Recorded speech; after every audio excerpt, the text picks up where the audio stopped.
ज्येष्ठ अभिनेते धर्मेंद्र यांची प्रकृती चिंताजनक आहे। ब्रीच कँडी हॉस्पिटलमध्ये त्यांच्यावर उपचार सुरू आहेत। मुंबईतल्या हॉस्पिटलमध्ये व्हेंटिलेटरवर त्यांच्यावर उपचार सुरू आहेत। बॉलिवूडचे ज्येष्ठ अभिनेते धर्मेंद्र यांची प्रकृती बिघडल्याने त्यांना मुंबईतील ब्रीच कँडी रुग्णालयात दाखल करण्यात आले। श्वास घेण्यात त्रास होत असल्याने डॉक्टरांनी त्यांना आता व्हेंटिलेटरवर ठेवलेलं आहे। रुग्णालयातील सूत्रांनुसार पुढील 72 तास अत्यंत महत्त्वाचे आहेत। डॉक्टरांची एक विशेष टीम त्यांच्यावर सतत लक्ष ठेवून आहे। धर्मेंद्र यांचे सर्व कुटुंबीय रुग्णालयात उपस्थित आहे, तर त्यांच्या मुली अमेरिकेतून मुंबईकडे येण्यासाठी रवाना झाल्यात। लवकरच त्या तिथे पोहोचतील। रुग्णालय परिसरातील सुरक्षा देखील वाढवण्यात आली आहे।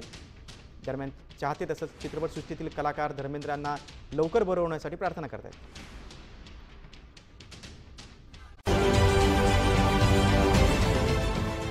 देश विदेशातील प्रत्येक घडामोडींचे लाईव्ह अपडेट मिळवण्यासाठी आता साम टीव्हीच्या सर्व सोशल मीडिया प्लॅटफॉर्मला लाईक, फॉलो आणि सबस्क्राईब करा। तसंच सर्व नोटिफिकेशनसाठी बेल आयकॉन प्रेस करायला विसरू नका।